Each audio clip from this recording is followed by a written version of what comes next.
نصیب ہوتی ہے۔ اب یہ عالم دین ہے، انہوں نے فیصلہ کیا کہ امام سے پوچھے کہ آخر راز کیا ہے کہ نبی کے 70 حج کا ثواب ملتا ہے مولا کی زیارت۔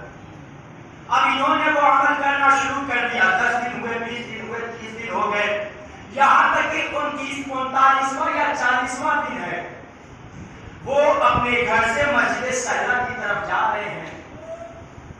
راستے میں تھکان محسوس کی، ایک مقام پر بیٹھ گئے۔ اب جب بیٹھ گئے تو ادھر سے ایک سوار کا گزر ہوا۔ سوار نے سالم دین کو دیکھا اور کہا کہ کہاں جا رہے ہیں؟ کہاں؟ مسجد سہلا جا رہا ہوں۔ اچھا، وہی عمل کرنے جا رہے ہیں جس کے بعد امام سے ملاقات ہوتی ہے؟ کہا کہ ہاں وہی عمل کرنے جا رہا ہوں۔ اچھا بتاؤ تمہارا مسئلہ کیا ہے، تمہارا سوال کیا ہے؟ کہا کہ آپ سے کیا مطلب ہے، آپ کو اندازہ نہیں ہے، امام ہی سے سوال کرنا چاہتا ہوں۔ عزیزو ایک بات یاد رکھیے کہ امام کے صفات میں سے ایک صفت یہ بھی ہے کہ وہ جب چاہیں جس سے بھی چاہیں ملاقات کر سکتے۔ یہ ضروری نہیں ہے کہ سامنے والا پہچان جائے کہ یہی امام ہے۔ جب تک امام نہ چاہیں گے کہ سامنے والا پہچان سکے تب تک کوئی بھی انسان پہچان نہیں سکتا کہ یہ امام ہے۔ امام کسی سے کسی بھی وقت ملاقات کر سکتے ہیں، چاہے آپ چاہیں یا نہ چاہیں۔ عزیزو اب وہ سوال اصرار کرتا، اچھا بتائیے، ہو سکتا ہے میں کچھ مدد کر سکوں۔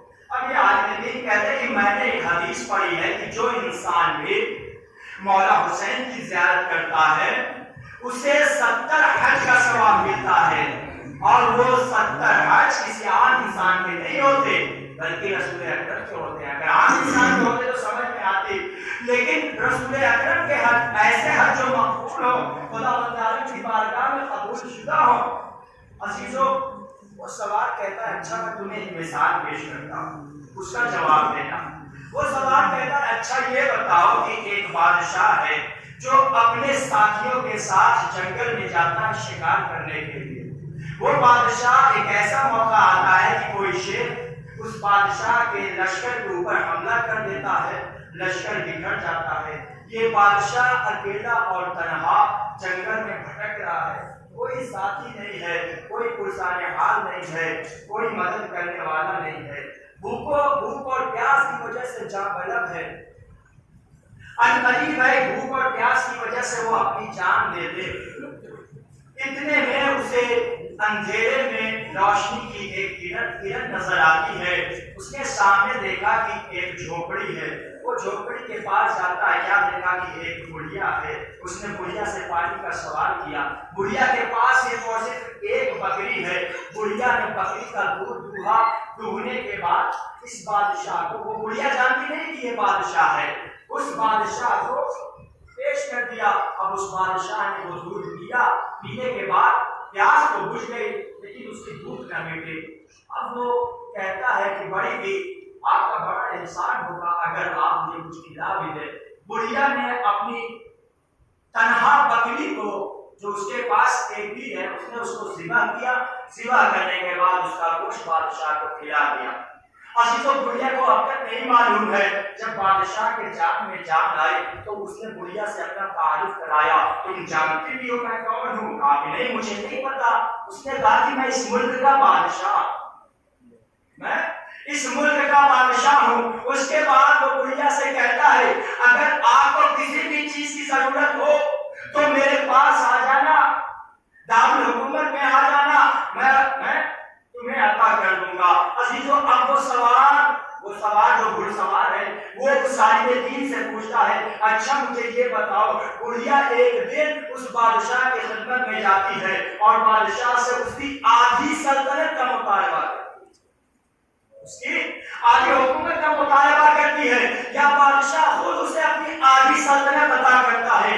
اچھا مجھے یہ بتاؤ اگر بادشاہ اسے آدھی سلطنت عطا کر دیتا ہے تو کیا بڑھیا کے احسان کا بدلہ ادا ہو جائے گا؟ وہ عالم دین کہتے ہیں کہ نہیں، بڑھیا کے احسان کا بدلہ نہیں ادا ہو سکتا۔ اچھا مجھے یہ بتاؤ وہ بڑھیا پوری حکومت کا مطالبہ کر لے اور وہ بادشاہ پوری حکومت عطا کر لے تو کیا اس وقت اس بڑھیا کے احسان کا بدلہ ہو جائے گا؟ وہ عالم دین مومنین کہتے ہیں کہ نہیں، اس وقت بھی بڑھیا کے احسان کا بدلہ نہیں ہو سکتا. کیوں؟ اس لیے کہ بڑھیا نے اپنی پوری سلطنت یعنی اپنی بکری کو جب بادشاہ کی خدمت میں دیا تھا تو کسی کے احسان کے بدلے میں نہیں دیا تھا، لالچ میں نہیں دیا تھا، بلکہ اس نے تو احسان کیا تھا. اب یہ جو بادشاہ بڑھیا کو اپنی پوری سلطنت عطا کر رہا ہے تو یہ اس کے احسان کے بدلے میں دے رہا ہے.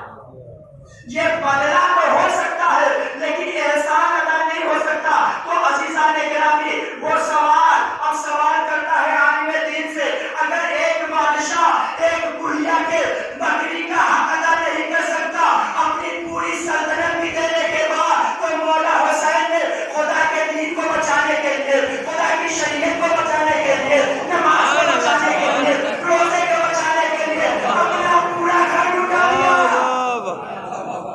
اپنا پورا گھر راہ خدا میں دے دیا. تو مجھے ذرا انصاف سے بتاؤ، اگر خداوند عالم ان کے اس احسان کے بدلے میں ان کے عزاداروں کو 70 حج کا ثواب دے رہا ہے تو اس میں تعجب کی کیا بات ہے؟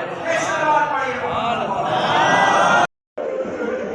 آواز دی اے بھیا میرا آخری سلام قبول ہو. عباس کا عالم جھک گیا. اے عزاداروں، حسین نے کمر پکڑ لی. الان ان کا سرات ساری. اے بھیا تیرے مرنے سے میری کمر ٹوٹ گئی ہے.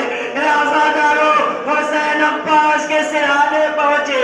اے عزاداروں، عباس نے کہا مولا ارے میری لاش تو خیمے میں نہ لے جائیے گا، مجھے سکینہ سے بڑی شرمندگی ہے. عباس نے حسین نے عباس کا علم ہاتھوں میں اٹھایا. سکینہ نے علم کو دیکھا. بچے ارے میرا شیر سا چچا پانی لے کر آ رہا ہے. اے آزادارو، اب جو علم نے